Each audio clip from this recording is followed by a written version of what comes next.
Okay, sorry about that. We had a slight technical difficulty there, but we're going to go ahead and get started with defensive coordinator Andrew Thacker, and we'll open it right up for questions for Coach Thacker. First one coming from Rod McKenzie from 247 Sports. Hey, Andrew. Good morning. Hey, Rod. Looking at Louisville's offense, they seem to have one of the top running games in the conference.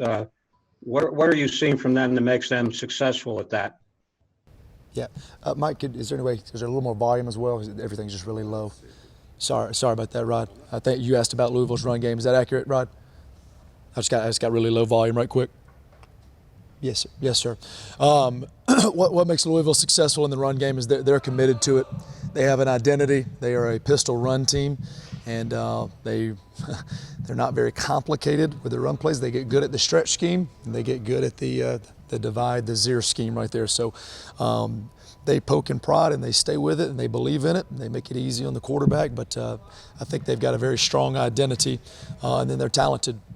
Offensive line knows what they want to do, again, being committed to the stretch scheme. And then number 10 is an elite running back in this league. He really is. If the objective is to make people miss, he's really good at that constantly every single week. He's doing a good job of breaking tackles in space and getting positive yards. So we've got our work cut out for us. Again, as always, we want to establish the line of scrimmage, build a wall, and to minimize the run game. If we're able to do that, that puts more on the load of the quarterback.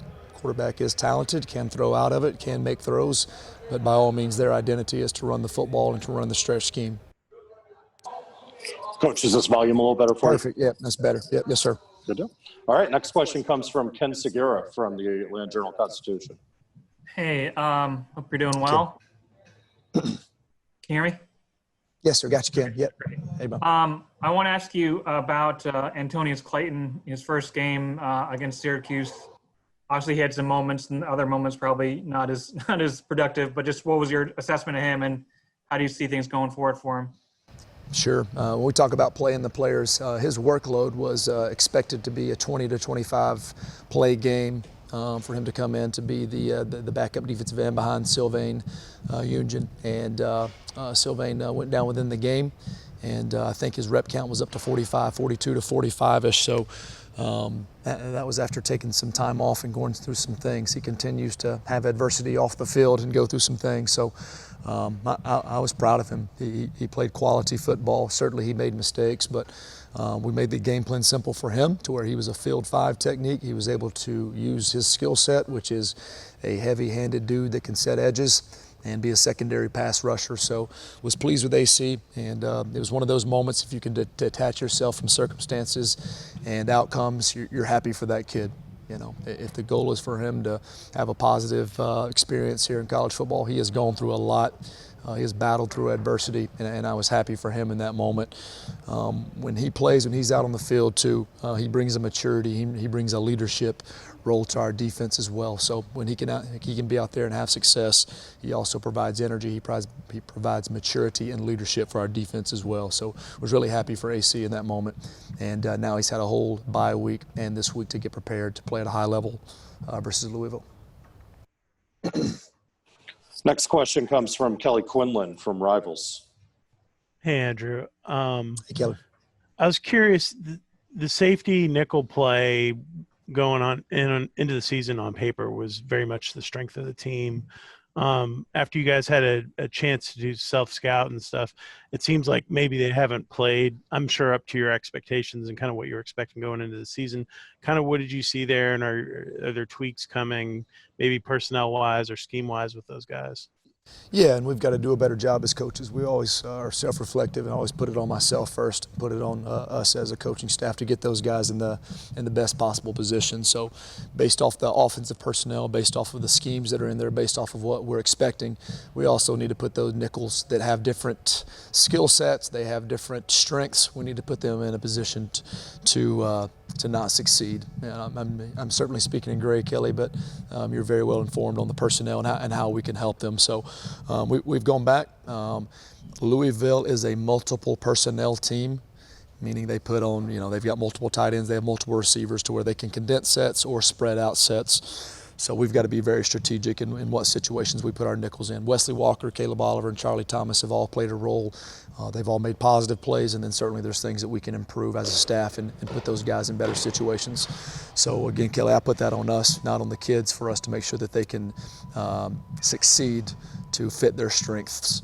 We're not confined to just having a scheme and trying to make them execute something that's not their strength and put them in a position to be disruptive. Charlie can be disruptive. Carly can be an edge guy, a pass rusher, an overhang. And then Wesley Walker, his strength would be different, would be out in space and would be a cover guy and put those guys in positions so we can have success as a defense. But certainly nice to have the luxury. We're going to need all of those guys to have a role in every single game plan, and certainly in this week. And they've taken everything, all of the constructive criticism and everything that they need to improve. They've taken it to heart, and it's a good group that cares a lot. Okay, Coach, we actually have a question that was text to us from a media member who can't join this morning. And he asked, what have you been impressed with Quez Jackson, him leading the team in tackles so far? So if you could talk a little bit about Quez. Sure. Off the field, certainly on the field, there's some production there. There's tackles. Tackles show up on a stat sheet, but I've been pleased with his preparation off the field. So he's taken a role where he's getting the first reps in the game as a starter reps, working with the A's, and him and David Curry. Their preparation through the course of the week, I would argue, is as good as anybody on the defense right now. And then at the end of the day, what are guys doing when they have the opportunity to make plays? I know he has one on the second drive of the game, should have been 2 3-and-outs, and I apologize to bring up a negative for Quez, but he had one missed tackle in 3 games, and we've worked very hard to correct that mistake. But outside of that one, at the moment of truth, he's shown up and he's tackled well. That's what we ask Will linebackers to do, to make plays in space, to make plays within the confines of the box, and to tackle. And he's tackled at a very efficient rate, and then happens to lead the team in production. So I'm pleased with his maturity off the field, and then at the end of the day, he's being productive on the field. And I just like his urgency, like his leadership, like where his mentality's at. Have another question from Ken Segura from the AJC. Hey, I want to ask you actually about 2 other defensive ends. One, Jordan Dominic. He seems like he's playing at a high level and being active. And then Justice Dingle, I noticed he wasn't on the list, the ATL list. So I was curious kind of what's his status and what does he need to do to get back on the field? Sure. Yeah. You asked about Dom first. Dom got some attention this week per social media and PFF and all this thing, and I'm proud of him. That's not the goal for us to get some clout on social media, but he handled it well. He was like, Coach, I'm going back to work. I'm going back to work. I was like, don't be listening to that.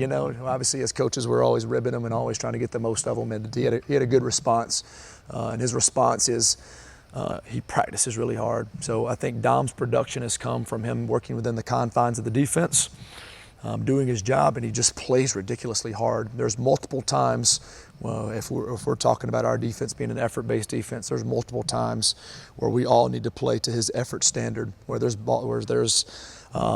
ball is on the opposite side of the field and he's chasing from the backside and he is overtaking guys that aren't at his position, that are actually at skill positions. So that's a challenge to the rest of the guys on the defense, and that's the biggest compliment I can pay Jordan is just his effort to the football right now. I'm so glad that it's paying off in production, and all of the grades and the outside grades that inside and in-house and within the confines of Coach Coleman's room, he is grading at a high level at doing his job, doing his assignment, and letting plays come to him.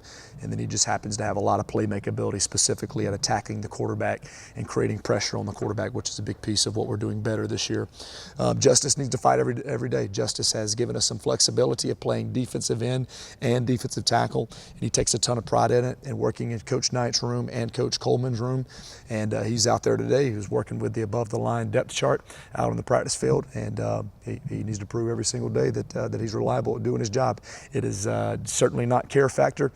Making sure that he produces, and we want him to have success as well. Okay, time for just a couple more for Coach Thacker. We'll take first one from Rod McKenzie.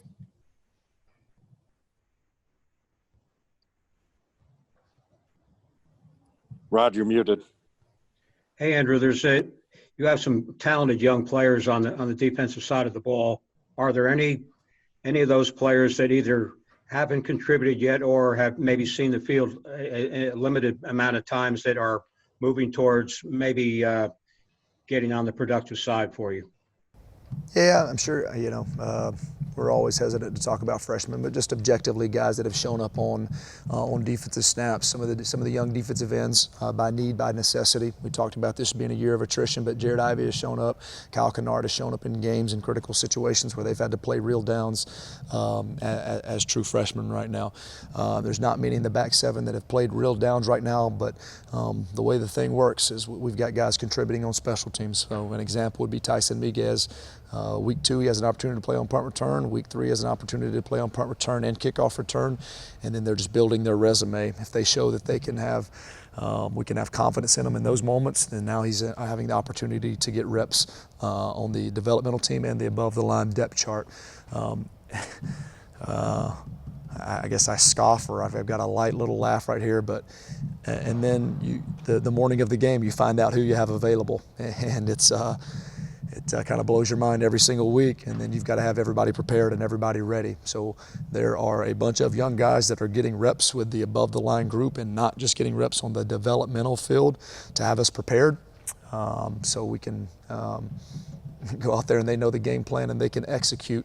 But we're looking for honestly the true freshmen to continue to build their resume and build their trust through special teams right now, and getting some reps at the back end of the above the line practice mold. Okay, we'll do 2 more quick ones. First from Patrick Canaro from Ramblin' Sports, and we'll wrap up with Kelly Quinlan. Good morning, Coach Thacker. I was interested to know what challenges will Malik Cunningham present for you Friday night, and how is he most like or unlike the quarterbacks you've already faced this year? Yeah. The system's a little bit different. So again, we talked about them establishing the run. He has some maturity to him. He's got some game experience.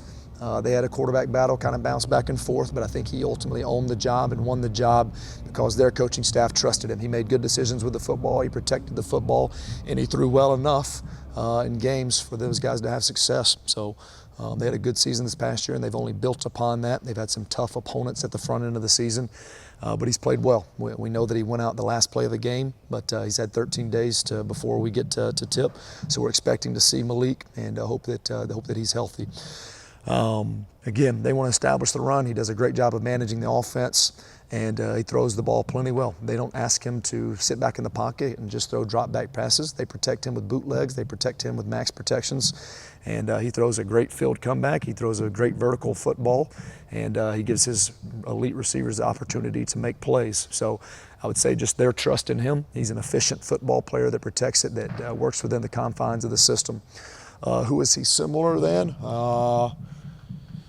Maybe a little more similar than the Florida State the first week in skill set. Maybe not as tall, but and as far as a quarterback identity of managing the offense and being able to be efficient with throws, being better on the run, and then certainly when the play breaks down, he puts good stuff on film. I'm not going to say we're scared, but he puts some scary stuff on film when the play breaks down. Certainly if you don't control rush lanes, or you try to drop 8, or you don't keep him inside the frame of the pocket on third down, he can certainly take off. Okay, Kelly, last one for Coach Thacker. You guys have had a kind of amazing amount of quick changes this season with just the turnovers on offense and kind of that thing. It seems like momentum can kind of get squirrely with defense, especially with a lot of young guys on the field. Kind of what is your approach there to keep them focused, to make sure their eyes are in the right places? Because I imagine when you look back at the film, that's where a lot of the mistakes have been made defensively, guys kind of cheating their eyes and those sorts of things. Sure. Football is an emotional game. We coach very hard to take the emotion out of it and to put the discipline in it. We constantly talk about putting the ball down in every single moment. However adverse that moment is, it's a mentality. So first piece is mentality. It's easy to talk about mentality. It's hard to consistently do it in a critical game. So we've got to be better at that from coaches down, responding in those moments. To your point, our issues have not been making people earn drives. Our issues have been explosives and making sure that we control our eyes. It's not It's not just particular to the back end or just particular to the secondary. It's all 11 on defense. Obviously, the defensive line is coordinated with the secondary, with a pass rush, with getting the quarterback off of his spot. So to your point, I think you're accurate in the piece of eye discipline was a big piece of what we talked about post-game, of how we can be better, of eliminating explosives and staying on top of routes and be coordinated with all 11 and compressing and pushing the pocket. Again, I'll go back as a positive. People have had difficulty when they've had to earn an entire field and earn an entire drive. As far as running the football, we haven't given up a huge amount of explosive runs. We've confined those, so making sure that we stay in front of the football on the back end. We're coordinated with all 11, and then reestablishing, irregardless of the circumstances, the identity of put the ball down and not being a victim of circumstances, which is very tough. Human behavior is real, human emotion is real, and we've got to fight through those moments. It starts with coaching. Coach Thacker, thank you very much. Thanks, guys. Y'all have a good day.